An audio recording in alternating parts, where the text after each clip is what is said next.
So hello everyone, ज्वार study tube पर आपका again welcome है। तो आज के इस सेशन में हम लोग केमिस्ट्री का प्रैक्टिस सेट नंबर 2 देखने वाले हैं। तो चलिए सेशन को स्टार्ट करते हैं। पहला प्रश्न है, कीट दंश से होने वाली खुजली किसके कारण होती है? फॉर्मिक अम्ल, लैक्टिक अम्ल, एसिटिक अम्ल या फिर मैलिक अम्ल। तो कीट दंश, जैसे कि यदि आप अम्ल क्षार बेस जो चैप्टर है वहाँ पे यदि आप लोगों ने पढ़ा होगा, तो कीट दंश कुछ जीवाणु है जिसमें कि कुछ अम्ल पाए जाते हैं, वो भी आप लोगों ने पढ़ा होगा। जैसे बात करते हैं हम लोग चींटी के डंक और नेटल का डंक, तो ये क्या चीज़, ये कीट है। और इन लोगों के डंक में कौन सा अम्ल पाया जाता है? तो इन लोगों के डंक में बात करते हैं फॉर्मिक अम्ल। कौन सा अम्ल? फॉर्मिक अम्ल पाया जाता है। अदर ऑप्शन के बारे में बात कर लेते हैं हम लोग। तो दूध, जो खट्टा दूध होता है यानी कि दही, तो दही में लैक्टिक अम्ल पाया जाता है। सेव में मैलिक अम्ल पाया जाता है। और बात करते हैं अचार हो गया, सिरका हो गया, इस सब में एसिटिक अम्ल पाया जाता है। सेव में तो मैलिक अम्ल, और नींबू हो गया, संतरा हो गया, आंवला हो गया, नारंगी हो गया, ये जो खट्टे पदार्थ होते हैं इसमें सिट्रिक अम्ल पाया जाता है। टमाटर हो गया और पालक साग हो गया, ये सब में ऑक्जेलिक अम्ल पाया जाता है। इसीलिए जो एक पथरी होती है जो इसमें कि कैल्शियम ऑक्जेलेट होता है। पथरी किसका बना होता है? कैल्शियम ऑक्जेलेट का। तो पथरी से जो पीड़ित व्यक्ति होता है, इसलिए उसको ये टमाटर हो गए और पालक साग खाने के लिए डॉक्टर उन्हें मना करती है। और मना क्यों किया जाता है? क्योंकि वो जो पथरी होता है वो तो पहले से ही कैल्शियम ऑक्जेलेट का होता है। और ये पालक साग हो गया, टमाटर हो गया, ये सभी में ऑक्जेलिक अम्ल उपस्थित रहता है। इसीलिए डॉक्टर उन्हें ये जो फल हो गए, टमाटर हो गया और ये जो साग है वह खाने के लिए मना किया जाता है। तो ये हो गए वो सब में वही सब। देन आफ्टर हम लोग बात करते हैं इमली हो गया, अंगूर हो गया। इमली और अंगूर में टार्टरिक अम्ल पाया जाता है। इमली अंगूर में कौन सा अम्ल? टार्टरिक अम्ल। तो ये कुछ है जिसे कि आप लोगों को याद कर लेने हैं। नेक्स्ट प्रश्न है, फिटकरी गंदे पानी को किस प्रक्रिया द्वारा स्वच्छ करती है? फिटकरी की बात करते हैं जिससे कि हम लोग पोटास एलम। और फिटकरी यदि आप लोग देखे होंगे बट आप लोगों को पता नहीं होगा कि इसको ही फिटकरी कहते हैं। सो यदि आप सैलून दुकान जाते होंगे आप शेविंग करवाने के लिए, तो आप देखते होंगे कि जब किसी व्यक्ति को शल्य चिकित्सा करने के दौरान, कटिंग करने के दौरान कहीं पे कट जाने से खून बहने लगता है, और उस खून को रोकने के लिए एक प्रकार आप देखते होंगे बर्फ़ के जैसा होता है, वाइट वो लगा दिया जाता है, जिसमें कि खून का फिर थक्का जम जाता है, यानी कि कोगुलेशन, स्कंदन हो जाता है। खून का जमना से खून जम जाता है। आप देखते होंगे कि शेविंग करने के दौरान, कट जाने के दौरान वो लगा दिया जाता है तो खून बंद हो जाता है। तो वो जो पदार्थ होता है उसी को फिटकरी कहते हैं। और इस फिटकरी का प्रयोग हम लोग गंदे पानी को स्वच्छ करने के लिए भी प्रयोग करते हैं। जैसे कोई पानी आप देखते होंगे बहुत ही गंदा है, तो उस गंदे पानी को आप लोग किसी बर्तन में ले लीजिएगा और उस बर्तन में गंदे पानी को ले लेना है, उसमें आप उस फिटकरी को डुबा दीजिएगा। तो देखिएगा कि जो बर्तन का सबसे निचले तल्ली होगा, उस तल्ली में जो भी गंदगी होगी, धूलकण, वो सब नीचे जम जाएगा। जमना यानी कि स्कंदन, कोगुलेशन हो जाएगा। तो फिटकरी गंदे पानी को किस प्रक्रिया द्वारा स्वच्छ करता है? स्कंदन प्रक्रिया के द्वारा। और एक ये भी प्रश्न पूछा जाता है कि सैलून दुकान में जब कट फट जाने के कारण कौन सा पदार्थ का यूज किया जाता है जिससे कि खून का जमना रुक जाता है? तो वो कौन सा होता है? यही होता है फिटकरी, जिसे हम लोग पोटास एलम कहते हैं। और ये द्विपरमाणु लवण होता है। किस प्रकार का होता है? ये द्विपरमाणु लवण होता है, यानी कि इसमें 2 गो लवण होते हैं। और वह कौन कौन से लवण होते हैं? तो एक होता है आप लोगों का अल्युमिनियम सल्फेट और पोटेशियम सल्फेट इंटू 24 H2O, इसका कंप्लीट फुल फॉर्म हो जाता है aluminium sulphate potassium sulphate into 24 H2O। Next प्रश्न है, कौन सी गैस नोबेल गैस कहलाती है? नोबेल गैस, यदि आप लोग पीरियोडिक टेबल पढ़े होंगे तो पीरियोडिक टेबल का अंतिम वर्ग, और वर्ग से ही बात कर लेते हैं। तो पीरियोडिक जो आधुनिक आवर्त सारणी मोस्ले का है, इसमें कुल पीरियोडिक टेबल कितने हैं, ग्रुप कितने हैं? तो ग्रुप की संख्या 18 है और आवर्त की संख्या 7 है। यदि हम लोग इसमें बात करते हैं क्षैतिज, जो क्षैतिज होता है इस प्रकार का हॉरिजेंटली, इसी को हम लोग आवर्त कहते हैं और इसकी संख्या है 7। और इस प्रकार की जो खड़ी होती है ऊर्ध्वाधर रेखा में होती है, इसको हम लोग वर्ग कहते हैं, समूह जिसकी संख्या कितनी है 18। तो इस प्रकार जो पीरियोडिक टेबल है, आधुनिक आवर्त सारणी का पीरियोडिक टेबल, इसके अंतिम वर्ग में यानी कि 18वें वर्ग में जो भी तत्व पाए जाते हैं वे सभी के सभी नोबेल गैस है। नोबेल गैस कौन सी गैस? नोबेल गैस, अक्रिय गैस, इन्हीं को हम लोग शून्य गैस के नाम से भी जानते हैं। तो इसमें कौन कौन से गैस है? और हाँ, यदि आप लोग ये प्रश्न करने में दिक्कत हो रही होगी, आप पढ़ चुके हैं उसके बावजूद भी, तो मैं आप लोग को एक बार सजेशन करना चाहता हूँ कि ये सारे कुछ आप लोगों को एक कंप्लीट जेसीसी एग्ज़ाम के पॉइंट ऑफ व्यू से उसको एनालिसिस करते हुए आप लोगों को एक नोट्स तैयार किया गया है आप लोगों के लिए जेसीसी एग्ज़ाम रिलेवेंट से। तो यदि आप उस इच्छुक हैं उस नोट्स को परचेज़ करने के लिए, तो आप अबाउट सेक्शन में जाइए, वहाँ पे नंबर देखिए, उस नंबर से कॉन्टेक्ट कीजिए। मात्र 99 रुपीज़ में आप लोगों को कंप्लीट साइंस का हैंड रिटेन नोट्स प्रोवाइड किया जाएगा। बात करते हैं 18वें वर्ग में, तो इसको याद कर लेना है, हेने आर्कर जेरन, और ये सारे ट्रिक्स आप लोगों को नोट्स में देखने को मिलेंगे। हेने आर्कर जेरन, तो ये सारे के सारे ये क्या है? ये हमारे नोबेल गैस है। हे से हो जाएगा हीलियम, नियोन, ऑर्गन, क्रिप्टन और जेनॉन। हेने आर्कर जेरन, तो इस सभी में हम लोग ऑप्शन बात करते हैं hydrogen, oxygen, carbon dioxide, helium. तो क्या से हम लोग को देखने को मिल रहा है? सिर्फ और सिर्फ इस ग्रुप का हीलियम जो तत्व है, जो कि नोबेल गैस है ऑप्शन के मुताबिक। बाकी बात अदर ऑप्शन में आप लोगों को ये भी देखने को मिल सकता है, नियोन हो गया, ऑर्गन हो गया, क्रिप्टन हो गया, जेनॉन हो गया। तो ये सारे के सारे भी नोबेल गैस है, अक्रिय गैस, इन्हीं को ही हम लोग शून्य गैस के नाम से भी जानते हैं। नेक्स्ट प्रश्न है, नींबू में मुख्यतः कौन सी अम्ल होती है? इसके बारे में भी हम लोगों ने जिक्र किया है। ऑप्शन है साइट्रिक अम्ल, एसिटिक अम्ल, अस्कॉर्बिक अम्ल, नाइट्रिक अम्ल। तो नींबू हो गया, संतरा हो गया, नारंगी हो गया, आंवला हो गया, ये सभी खट्टे पदार्थों में कौन सा अम्ल पाया जाता है? सिट्रिक अम्ल। और विटामिन सी को ही हम लोग क्या कहते हैं? अस्कॉर्बिक अम्ल। विटामिन सी का वैज्ञानिक नाम है अस्कॉर्बिक अम्ल। बात करते हैं अचार सिरका में एसिटिक अम्ल, सेव में मैलिक अम्ल, अंगूर और इमली में टार्टरिक अम्ल। वही बात करते हैं टमाटर हो गया, पालक साग हो गया, उसमें कि ऑक्जेलिक अम्ल, दूध यानी कि खट्टा दूध, उसी को दही, तो खट्टा दूध दही में लैक्टिक अम्ल। नेक्स्ट प्रश्न है, सिरका का रासायनिक नाम है? तो सिरका का रासायनिक नाम है फॉर्मिक अम्ल, एसिटिक अम्ल, ब्यूटेरिक अम्ल, टार्टरिक अम्ल। तो सिरका में कौन सा अम्ल पाया जाता है? वही उसका रासायनिक नाम है। अचार सिरका में जिक्र किया अभी हम लोगों ने एसिटिक अम्ल। चींटी का डंक हो गया, ये जो कीटनाश हो जाते हैं, चींटी का डंक हो गया, तो चींटी के डंक में कौन सा अम्ल पाया जाता है? फॉर्मिक अम्ल। कौन सा अम्ल? फॉर्मिक अम्ल। और टार्टरिक अम्ल किस में पाया जाता है? तो इमली, अंगूर में टार्टरिक अम्ल। आरडीएक्स आविष्कृत हुआ। आरडीएक्स के आविष्कारक कौन है? अल्फ्रेड नोबल द्वारा, शॉडी द्वारा, हेनिंग द्वारा, बर्जेलियस द्वारा। तो अल्फ्रेड नोबेल के द्वारा बात करते हैं तो ये किसके आविष्कारक है? डायनामाइट। डायनामाइट एक समझिए विस्फोटक पदार्थ है, उसकी खोज 1901 ईस्वी में अल्फ्रेड नोबेल के द्वारा किया जाता है और इन्हीं के नाम पर ही नोबेल पुरस्कार भी दिया जाता है। तो आविष्कारक बात करते हैं आरडीएक्स के, तो आरडीएक्स भी एक प्रकार का विस्फोटक पदार्थ है, इसके आविष्कारक है हेनिंग। हेनिंग के द्वारा आरडीएक्स खोजा गया है।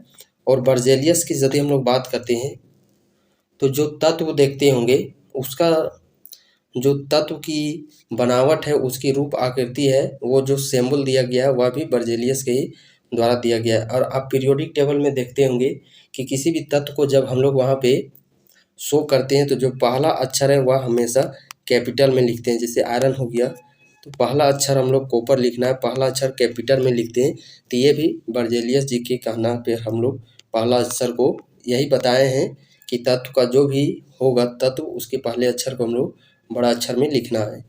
कोयला है तत्व मिश्रण यौगिक तरल, तो कोयला क्या सी है? कोयला एक प्रकार का यौगिक है। नेक्स्ट प्रश्न है, अल्फा और बीटा किरणों की खोज किसने की? Dalton, Ranjan, Willard, Rutherford. Alpha और बीटा किरणों की खोज रदरफोर्ड द्वारा किया गया है। नेक्स्ट प्रश्न है, परमाणु बम का आविष्कार किसने किया था? मैडम क्यूरी, ऑटो हन, पीरे क्यूरी, अल्बर्ट आइंस्टीन। तो परमाणु बम की बात करते हैं, परमाणु बम की खोज की थी ऑटो हन ने। आप लोगों को कई बार पूछा जाता है कि परमाणु बम किस सिद्धांत पर कार्य करता है, और एक पूछा जाता है हाइड्रोजन बम। तो जैसे कि सिद्धांत में आप लोगों को पूछा जाता है कि संलयन प्रक्रिया या फिर विखंडन प्रक्रिया, तो परमाणु बम की बात करते हैं तो परमाणु बम हाइड्रोजन बम के मुकाबले कम शक्तिशाली होता है, और परमाणु बम है जो कि वह विखंडन पर काम करता है, विखंडन सिद्धांत पर। और हाइड्रोजन बम जो कि परमाणु बम के 1000 गुना समझिए कि शक्तिशाली होता है, और वो हाइड्रोजन बम संलयन सिद्धांत पर आधारित होता है। नेक्स्ट प्रश्न है, नीले लिटमस पत्र को लाल कर देती है। ये अम्ल बेस्ड क्षार का जो चैप्टर है वहाँ से प्रश्न नहीं है कि नीले लिटमस पत्र को लाल कर देता है। तो इसको याद करने का ट्रिक से अनिल, अनिल याद कर लेना है आप लोगों को। क्या चीज़? अनिल। आ से हो गया अम्ल, अम्ल है जो कि वह नीले लिटमस पत्र को लाल में कन्वर्ट कर देता है। तो नीले लिटमस पत्र को लाल में कौन कर देता है? अम्ल, यानी कि इस प्रश्न का सही आंसर हो जाएगा अम्ल। और एक होता है आप लोग का क्षार। तो क्षार को कैसे याद करना है? उसको याद करना है आप लोगों को छालनी। क्या जी? छालनी। छा से क्षार हो जाएगा, ये लाल लिटमस पत्र को नीले लिटमस पत्र में कन्वर्ट कर देता है। रक्त का पीएच मान है, तो रक्त का पीएच मान कितना होता है? 5, 6.4, 8, 7.4। रक्त और आंसू दोनों का एक ही होता है, इसको याद कर लेना है आप लोगों को। रक्त से आंसू से हमें क्या चाहिए? चाहत। आंसू, जब कोई व्यक्ति से आंसू निकलती है तो उससे हम लोग को क्या अनुभव होता है? तो वो दर्शाता है कि वो उसके प्रति कितनी चाहत थी। तो चाहत, चाहत यानी कि 74। तो रक्त का ही हो जाता है 74, यानी कि 7.4 पीएच मान हो जाता है। और 7 उदासीन का हो जाता है, जो कि शुद्ध बात करते हैं आशुद्ध जल का पीएच मान 7 होता है। 7 से नीचे पीएच मान अम्लीय होते हैं, और 7 से 14 के बीच में क्षारीय होते हैं। इनमें से कौन सा टीन का प्रतीक है? टीन आप लोग यहाँ पे स्पेलिंग देख करके तो फटमारी टीआई कर दे रहे होंगे, लेकिन ये जो टीआई है वह टिटेनियम का होता है। बात करते हैं हम लोग टीन का, तो टीन का क्या चीज़ प्रतीक होता है? एसएन। क्या चीज़? एसएन। और एसआई किसका होता है? सिलिकॉन का होता है। टी टी आई टिटेनियम का हो जाता है, और टीन का बात करते हैं एसएन। और जो सोल्डर होता है, जिसे रागा टांका के नाम से भी जानते हैं, कई बार ये प्रश्न पूछा जाएगा कि टांका किसका मिश्रण है, रागा किसका मिश्रण है, सोल्डर किसका मिश्रण है। तो ये तीनों एक ही का नाम है, सोल्डर हो गया, रागा हो गया और टांका, ये तीनों एक ही का नाम है। और ये किस किस धातु का मिश्रातु है?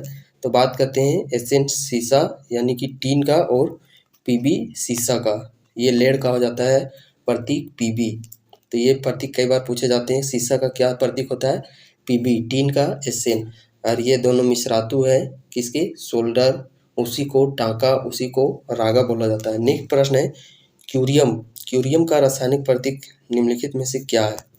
और हाँ, आप लोग को ऑप्शन भी एलिमिनेट करना आना होगा। कई प्रश्न तो आप लोगों के ऑप्शन से ही बन जाएंगे। जैसे कि इसमें क्यूरियम, ये किसी को याद नहीं रहता है कि क्यूरियम आखिर किसका होता है। सो तो हम लोग यहाँ पे ऑप्शन को एलिमिनेट करेंगे। Cl हो जाता है क्लोरीन, Cr हो जाता है क्रोमियम, Cu हो जाता है कॉपर। तो एक ऑप्शन बच गया हमारा Cm, यही प्रतीक है क्यूरियम का। मैग्नीशियम का रासायनिक प्रतीक क्या होता है? मैग्नीशियम। तो मैग्नीशियम का क्या चीज़ हो जाता है? Mg। और Mn किसका होता है? ये हो जाता है हम लोगों का मैग्नीज का। किसका? मैग्नीज का। नेक्स्ट प्रश्न है, साधारण नमक का अणुसूत्र है। साधारण नमक का अणुसूत्र क्या चीज़ होता है? MgCl2, NaNO3, CaCl2 या फिर NaCl। तो साधारण नमक, खाने वाला नमक, इसका रासायनिक सूत्र हो जाता है NaCl। अदर ऑप्शन की बात करते हैं तो NaNO3 यानी कि सोडियम नाइट्रेट, इसी को, ये सोडियम का एक प्रकार का यौगिक है। इसको हम लोग चिली सॉल्टपीटर के नाम से भी जानते हैं। प्रश्न पूछेगा, निम्न में से किसको चिली सॉल्टपीटर के नाम से जाना जाता है? सोडियम नाइट्रेट को चिली सॉल्टपीटर के नाम से जाना जाता है। परमाणु का संगठन करने वाले 3 मौलिक कण हैं। 3 मौलिक कण कौन कौन से होते हैं? इलेक्ट्रॉन, प्रोटॉन और न्यूट्रॉन। प्रोटॉन, इलेक्ट्रॉन और न्यूट्रॉन। इसमें इसके खोजकर्ता के नाम कई बार आप लोग से पूछ लिए जाते हैं, और चार्ज से भी रिलेटेड प्रश्न पूछ लिए जाते हैं। प्रोटॉन में बात करते हैं, प्रोटॉन में पॉजिटिव चार्ज पाया जाता है, इलेक्ट्रॉन में नेगेटिव चार्ज पाया जाता है, और न्यूट्रॉन में न्यूट्रल पाया जाता है, आवेशहीन होता है। लेकिन प्रोटॉन में पॉजिटिव चार्ज, इलेक्ट्रॉन में नेगेटिव चार्ज पाया जाता है। इसकी खोज करता है इलेक्ट्रॉन के जे थॉम्सन। इसको याद कर लेना है कैसे, जेगो चा। और इलेक्ट्रॉन प्रोटॉन न्यूट्रॉन, ये तो आप लोग को सीक्वेंस में उधर याद ही कर लेना है। इलेक्ट्रॉन प्रोटॉन न्यूट्रॉन, जेगो चा, इलेक्ट्रॉन से जे थॉम्सन, प्रोटॉन गोड अस्टीन हो जाएगा और न्यूट्रॉन के चेडविक हो जाएंगे। नेक्स्ट प्रश्न है, रेडियोधर्मी पदार्थ उत्सर्जित करती है। रेडियोधर्मी पदार्थ क्या चीज उत्सर्जित करते हैं, अल्फा कण, बीटा कण, गामा कण या फिर उपयुक्त सभी। तो जी हाँ, रेडियोधर्म पदार्थ है जो कि ये उपयुक्त सभी को उत्सर्जित करते हैं। नेक्स्ट प्रश्न है, निम्नलिखित में से किसकी मात्रा अम्ल वर्षा में सबसे अधिक होती है। अम्ल वर्षा, अम्ल वर्षा से भी रिलेटेड आप लोग कई सारे प्रश्न पूछे जाते हैं। सबसे पहला प्रश्न तो आप लोगों को पूछा जाएगा कि अम्ल वर्षा में कौन कौन सी गैस होती है। तो अम्ल वर्षा में कौन सी गैस होती है, एक तो गैस होता है आप लोगों का SO2 और दूसरा गैस होता है आप लोगों का NO2। और यही जब जल से अभिक्रिया करती है तो यही H2O गैस ये बना देती है अम्ल H2SO4 अम्ल, यानी कि सल्फ्यूरिक अम्ल। और यही NO2 गैस बना देता है HNO3, यानी कि नाइट्रिक अम्ल। H2SO4 सल्फ्यूरिक अम्ल, HNO3 नाइट्रिक अम्ल। पूछेगा कि कौन कौन सा अम्ल पाया जाता है अम्ल वर्षा में, तो सल्फ्यूरिक अम्ल और नाइट्रिक अम्ल। पूछेगा कौन सा गैस उपस्थित होता है, तो सल्फर ऑक्साइड और नाइट्रस ऑक्साइड, यानी कि SO2 और NO2। गैस में SO2 NO2 और अम्ल में H2SO4 HNO3, जो कि आप यहाँ पे देख पा रहे होंगे। और इसमें भी सर्वाधिक मात्रा में H2SO4 होता है, HNO3 भी होता है बट सर्वाधिक मात्रा में H2SO4 होता है। और HCl यानी कि हाइड्रोक्लोरिक अम्ल, और इसी को हम लोग म्यूरेटिक अम्ल के नाम से भी जानते हैं। H2CO3 कार्बोलिक अम्ल, कार्बोलिक अम्ल H2CO3, इसको क्या कहते हैं हम लोग, कार्बोलिक अम्ल।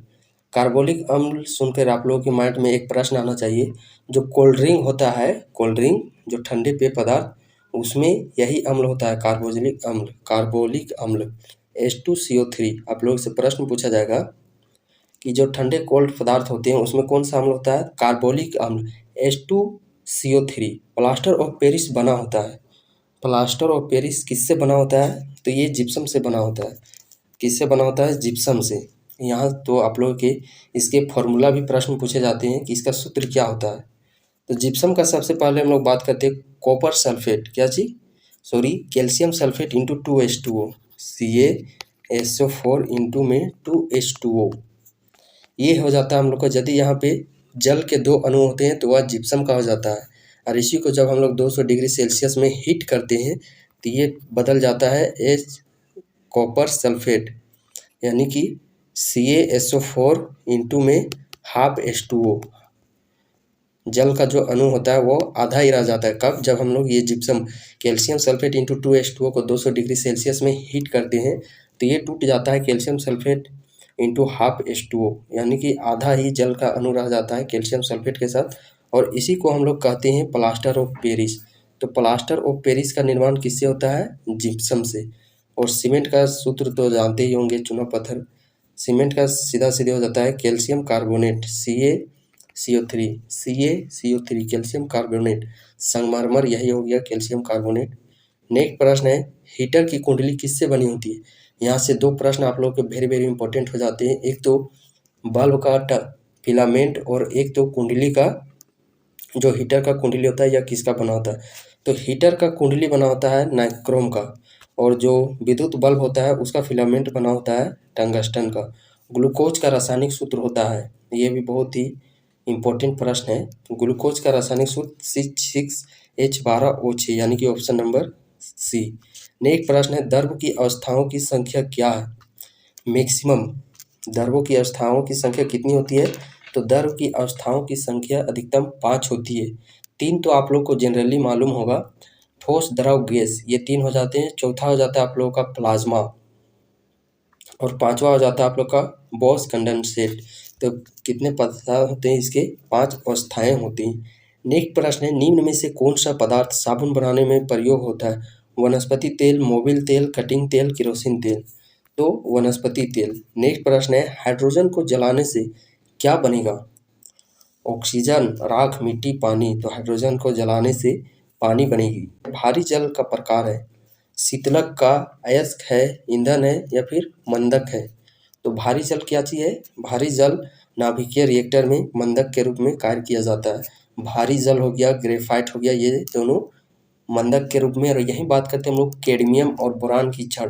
तो ये जो नियंत्रक उसमें रिएक्टर होता है, तो उस रिएक्टर में कैडमियम और बोरान की छड़ को नियंत्रक छड़ के रूप में प्रयोग किया जाता है। कैडमियम से रिलेटेड एक प्रश्न पूछा जाता है, इटाई रोग। तो पेय पदार्थ में कैडमियम की अधिकता से इटाई रोग होती है। निम्नलिखित में से किस विस्फोटक का नाम नोबेल तेल है? TNG, TNA, TNP, TNT।